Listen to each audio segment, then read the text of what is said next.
¿Qué dice mi gente? Buenas noches, buenas tardes, buenos días, dependiendo de qué lugar del planetita en donde estamos me estén mirando.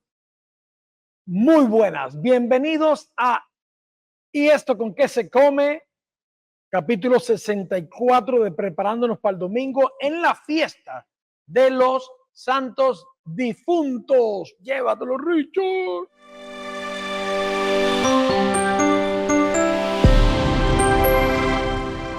¿Qué pasó, mi gente? ¿Cómo estamos? Bueno, mis hermanos, para momentos como este, lo más importante es orar por las personas que ya han fallecido.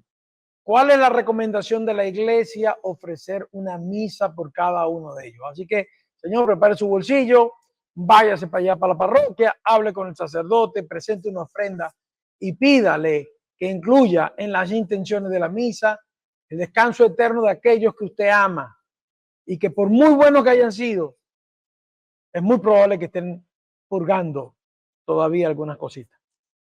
Y eso es lo que vamos a estar hablando el día de hoy, con las lecturas de este domingo de conmemoración de todos los fieles difuntos. La primera lectura del libro de sabiduría, ¿verdad? Toda Biblia católica tiene libros de sabiduría, tiene sabiduría. Las Biblias protestantes no tienen sabiduría, así que si de protestante tiene una Biblia Reina Valera o algo similar, pues no busque esta lectura porque no la tiene. Sabiduría 11 del 1, versículo 1 y versículo 9. Después tenemos el Salmo 22 o el 23, dependiendo de, el Señor es mi pastor, no me falta, y, Salmo 22. Y la segunda lectura es la carta del apóstol San Pablo a los Romanos, capítulo 5, versículo del 5 al 11.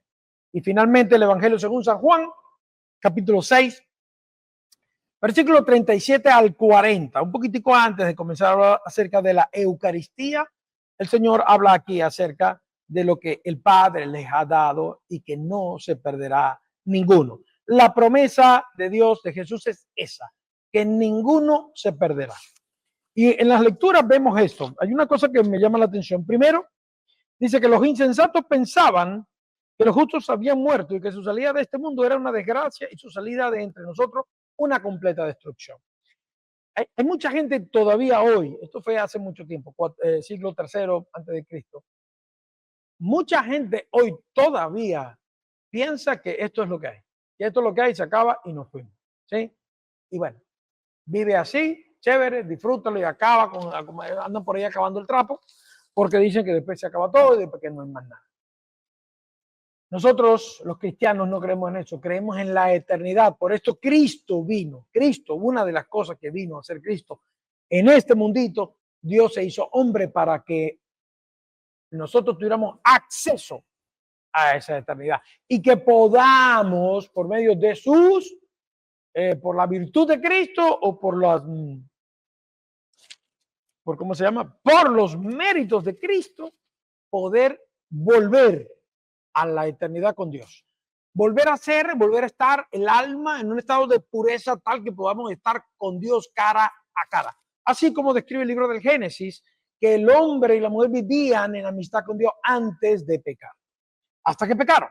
Cuando pecaron se nos vieron las costuras y nos mandaron palca. Entonces nos toca ahora en este mundo poder volver allá. Y para volver allá tenemos que pasar por Cristo. Pasar por Cristo. Si no pasamos por Cristo, no vamos para allá. Y eso es lo que dice el Evangelio de San Juan hoy. ¿Sí? Y la voluntad del que me envió es que yo no pierda nada de lo que él me ha dado, sino que lo resucite en el último día. San Pablo, mientras les habla a los romanos, hace una explicación de esto mismo. Dios ha infundido su amor en nuestros corazones por el medio del Espíritu Santo que él mismo nos ha dado. Y el sacrificio que Cristo ha hecho, que siendo él bueno y perfecto, se ha sacrificado por una banda de ampones como tú y como yo, solamente responde a lo mucho que Dios nos ama. Más nada.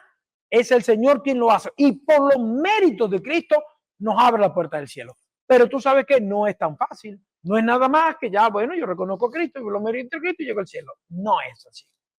No es así porque el estado natural, la perfección de Dios, para poder estar en su presencia, nosotros tenemos que recuperar ese, cuando nos crearon a su imagen y semejanza. Ese estado, llegar hasta ese punto. y créame que es bastante difícil. Cristo nos mostró el camino, nos enseñó, nos demostró cómo es que podemos hacer. Nos dejó una serie de enseñanzas, una serie de mandamientos y una serie de cosas por hacer, por aprender, etcétera. Nos dejó además ayuda, nos dejó al Espíritu Santo para que nos revelara todas estas cosas y nos ayudara. Pero ciertamente es muy difícil para el hombre.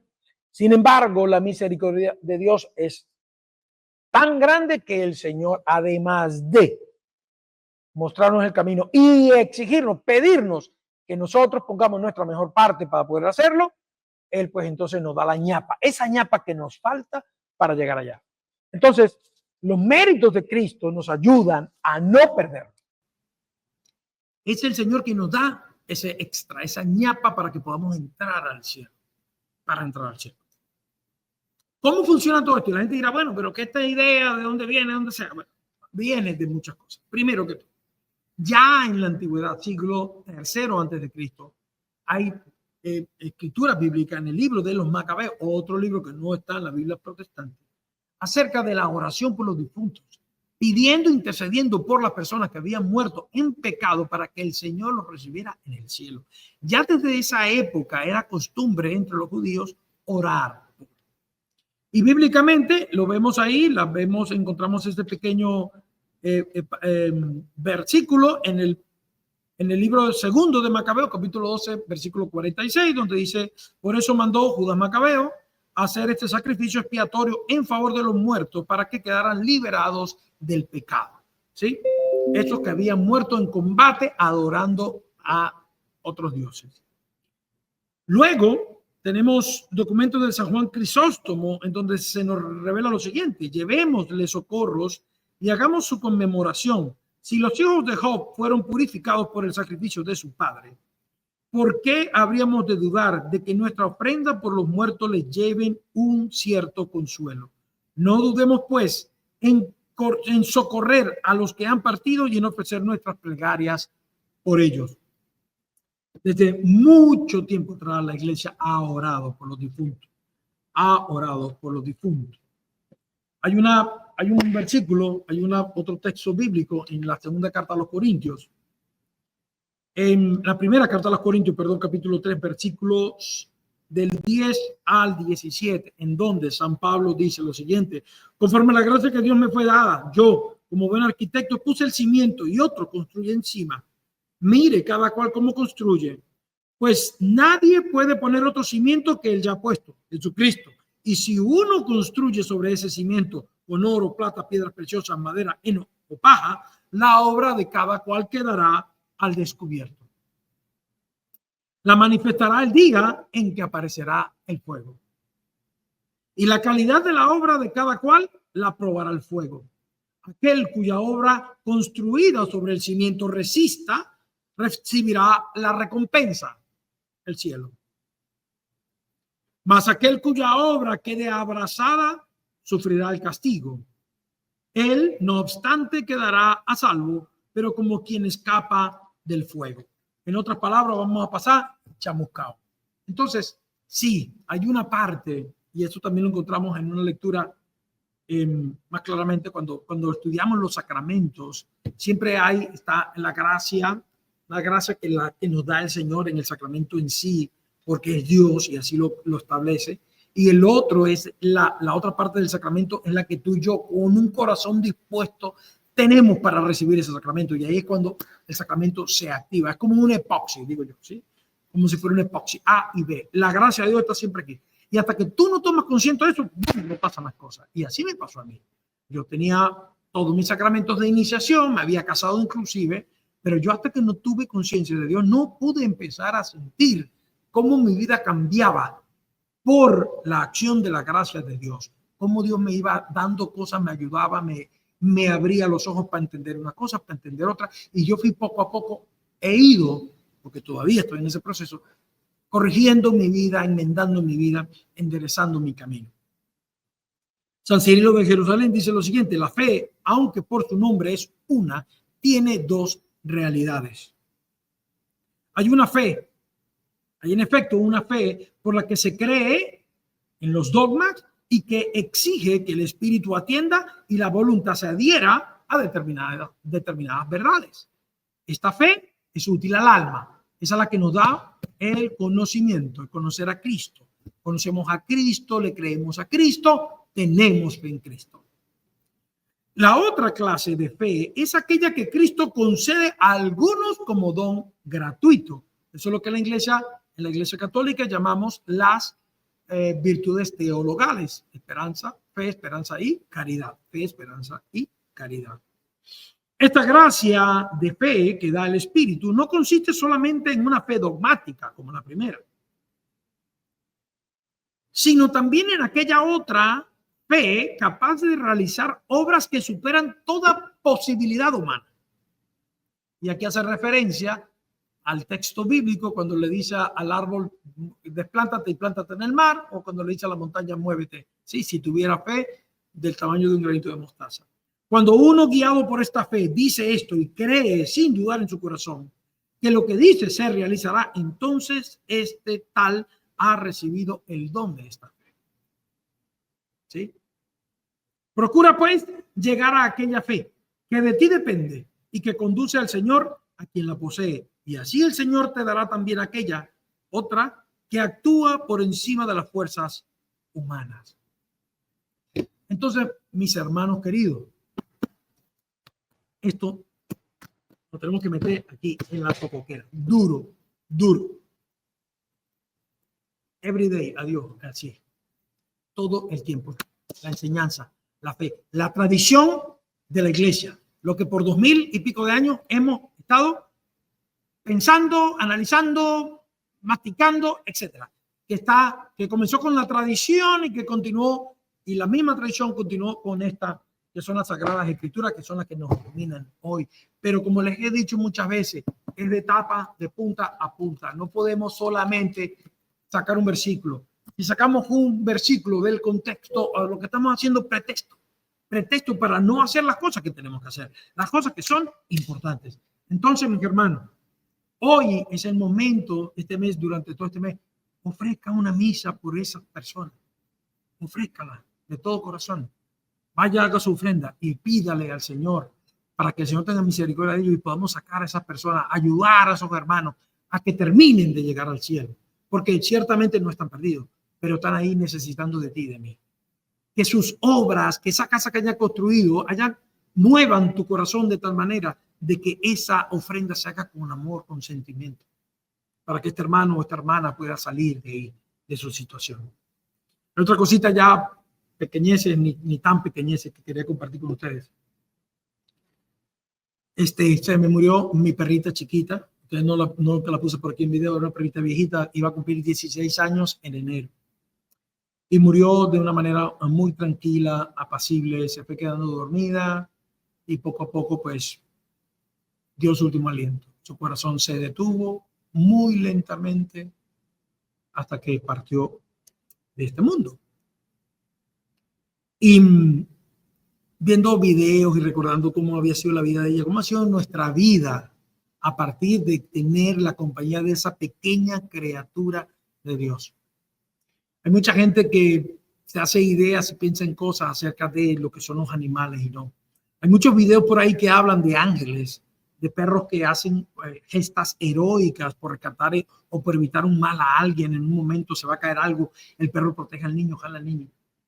Y viendo todas estas cosas y en este sentimiento de duelo tan profundo por el que pasó mi familia, o que estamos pasando porque mi hija todavía está golpeada, encontré muchas similitudes entre lo que realmente, en lo que es la vida de un animalito como un perrito y lo que es la vida de un ángel, o cómo que funcionan los ángeles. ¿Sí? Primero que son criaturas de Dios, ambas dos inclusive. El perrito tiene alma, sí, no tiene voluntad, pero tiene alma. Y estos perritos siempre están contentos, siempre están alegres, siempre tienen cualquier cosa que tú le des para ellos lo más grande. No hay rencor, no hay duda. Te ven y te idolatran como, o sea, yo veía los videos de esta perrita y yo decía, yo para ella era Dios. Yo para ella era Dios. hice una similitud, más o menos como la que hizo guardando las distancias el rey David en este Salmo 22. Cuando él viendo a las ovejas y pensando, meditando acerca de la manera que él cuida de sus ovejas, él dice, pues Dios también es un pastor y cuida de nosotros que somos sus ovejas. Pero ahora la cosa la vi de la otra manera.